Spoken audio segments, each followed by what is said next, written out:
उदय सामंत आहे आणि जोपर्यंत बदल होत नाही तोपर्यंत विधानसभेचं मी कामकाज चालू देणार नाही हे सांगितल्यानंतर आमची 10 मिनिटं विधानसभा बंद पडली. माझं नाव बदलून आलं आणि त्याच्यानंतर मी शपथ घेतली. मला असं वाटतं की विरोधकांना देखील आपल्यासं करणारं हे कोकणातलं नेतृत्व आहे आणि मी अनेकांना सांगितले की त्यावेळी माझी ओळख देखील राणेसाहेबांबरोबर नव्हती. हे कोकणातला तरुण कार्यकर्ता आमदार झालाय त्याचं नाव बदलण्याचं काम विधानसभेच्या प्रधान सचिवांनी केलं. तिथं विरोधात असताना देखील आवाज उठवणारा त्या महाराष्ट्राचा नेता माझ्यासारख्या कार्यकर्त्याला बघितलेला आहे आणि ते नाव म्हणजे राणेसाहेबांचं नाव आहे. आणि म्हणून मला असं वाटतं की मी आता राणेसाहेबांना सांगितलं की आजच्या व्यासपीठावर सर महायुती सगळी आहे. शिवसेना आहे, शेखर सर तुम्ही आहेत, त्याच्यानंतर राष्ट्रवादी काँग्रेस पार्टी आहे, अजितदादांची आणि भाजपाला आहेच कारण भाजप हा आपला स्वतःचा पक्ष आहे. असं मी मनापासून सांगतो आज आम्ही कोणालाही निमंत्रण दिलं नाही. फक्त मी पालकमंत्री आणि आता जिल्हा प्रमुखांना सांगितलं की दादांचा वाढदिवस आहे आपल्या सगळ्यांना गेलं पाहिजे. आज जर व्यासपीठावर जर आपण बघितला तर पक्षापेक्षा तुमच्या प्रेमापोटी सगळी महायुती या व्यासपीठावर आलेली आहे. त्याला मनापासून सांगितलं आणि शेवटी राजकारणामध्ये तुम्ही संबंध जोपासलेत. जिथं जिथं कोकणातल्या माणसाला ताकद द्यायची आहे ती ताकद देण्याची भूमिका राणेसाहेब आपण घेतली. मला असे प्रमोदजी म्हणाले की संघर्ष हा राणेसाहेबांकडे शिकला पाहिजे. मला असं वाटतं की भविष्यामध्ये संघर्षाची व्याख्या जर करायची झाली तर संघर्ष बरोबर नारायणराव राणे असं केलं तरी पास आहे. ही सगळ्या संघर्षाची व्याख्या आहे. आणि म्हणून मला आठवतं की अनेक ठिकाणी राजकारणामध्ये गैरसमज होतात, गैरसमज पसरवले जातात. त्या गैरसमजात स्वतःचा स्वार्थ साधण्याचा देखील काही लोक प्रयत्न करतात. पण मी जे 25 वर्ष राणेसाहेबांना बघतोय माझ्याकडनं एखादी गोष्ट जर घडली असेल तर हक्कानं सांगून बोलून सांगणारा तर महाराष्ट्रातला पहिला नेता कोण असेल तर राणेसाहेब प्रामाणिकपणाला सांगतो. कदाचित हे बोलल्यानंतर अनेकांना मागे होऊ शकतो पण माझा नाईलाज आहे. मगाशी मी जो उल्लेख केला की राजकारणामध्ये वाद लावायचा प्रयत्न कसा केला जातो ते दिनेशजी तुम्हाला देखील माहिती आहे, नितेशजी तुम्हाला देखील माहिती आहे, दादा तुम्हाला देखील माहिती आहे. परंतु आज कोकणचं भाग्य आहे आणि आपल्या सगळ्यांच्या आशीर्वादानं तुमच्या मतदारसंघातले 2 भाऊ विधानसभेमध्ये गेले. मी असेल, माझे मोठे बंधू असतील, निलेशजी असतील, नितेशजी असतील, पण या सगळ्यामध्ये समन्वय ठेवण्याचं काम हे खरोखरच राणेसाहेब करतात. हे आमच्या सगळ्यांच्या दृष्टीने अतिशय महत्त्वाचं आहे. मला श्री राणेसाहेबांच्या मुख्यमंत्री पदाचा कालावधी इथे दाखवण्यात आला.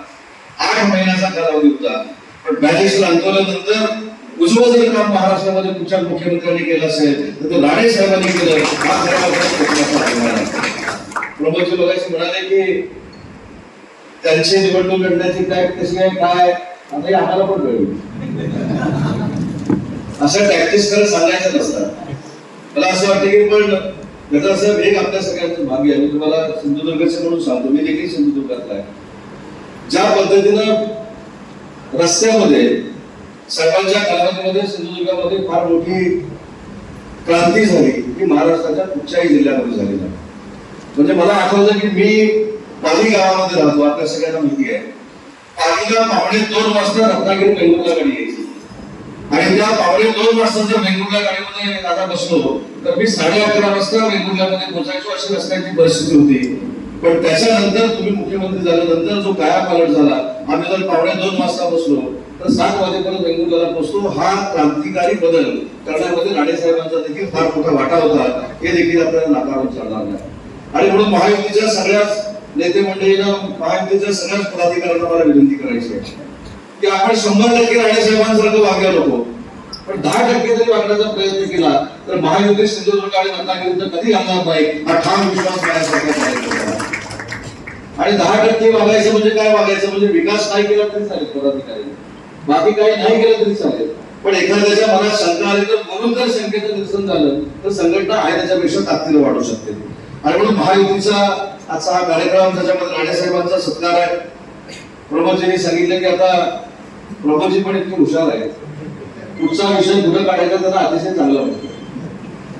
आता वाढदिवसाच्या निमित्तानं उद्योगमंत्री राणेसाहेबांच्या उजव्या बाजूला बघितलं आणि त्यांनी रिफायनरीचा विषय काढून टाकला. बरोबर आहे. आता तुमच्या वाढदिवसाला येणार आहे त्याचं उत्तर मी तुमच्या वाढदिवसाला देतो. पण प्रभूजी त्याच्यावर अजून एक महत्वाची गोष्ट सांगतो की राणेसाहेब खासदार झाल्यानंतर नितेशजी असतील, गणेशजी असतील, मी असेल, किरण भैया असतील, आमच्या महायुतीचे देवेंद्रजी असतील, एकनाथ शिंदे असतील, अजितदादा असतील, त्या सगळ्यांनी मिळून एक निर्णय घेतला आणि कुठेतरी रत्नागिरी जिल्ह्यामध्ये इंडस्ट्री आली पाहिजे ही भूमिका आम्ही सगळ्यांच्या नेतृत्वाखाली घेतली. आणि मला सांगताना आनंद होतोय की 3,500 कोटीचा कोका-कोलाचा प्रकल्प तोट्यामध्ये आला, त्याचं प्रोडक्शन आता 2 महिन्यामध्ये सुरू होणार आहे. आम्ही 3,500 कोटीपर्यंतच मर्यादित राहिलो नाही. तर तामिळनाडूची VIP सेमीकंडक्टरची कंपनी आहे, ती 19,000 कोटीची इन्व्हेस्टमेंट आपल्या रत्नागिरीमध्ये करते, त्याच्यात 20,000 मुलांना रोजगार मिळाला. तेवढ्यापुरता आपण थांबलो नाही. खासदार शिवसाहेबांची ज्यावेळी दिल्लीमध्ये भेट झाली होती, त्यांना विनंती केली, सगळ्यांनीच आम्ही पाठपुरावा केला आणि धीरूभाई अंबानी डिफेन्स क्लस्टर देशातला सगळ्यात मोठा पुरवत असेल तर तो रत्नागिरीमध्ये होतो आणि त्याला देखील 10,000 मुलांना रोजगार मिळाला आहे. त्याच्यामुळे रिफायनरीवर नक्की आपण काय असेल तो निर्णय घेऊ. परंतु माझी आपल्या सगळ्या पदाधिकाऱ्यांना एक विनंती आहे, आज 30,000 मुलांना नोकरी आपल्याला रत्नागिरी जिल्ह्यामध्ये द्यायची आहे. त्याच्यासाठी रतन टाटांच्या नावानं देशातलं सगळ्यात चांगलं स्किल सेंटर देखील रत्नागिरीमध्ये उभं करण्याचा निर्णय घेतला आहे.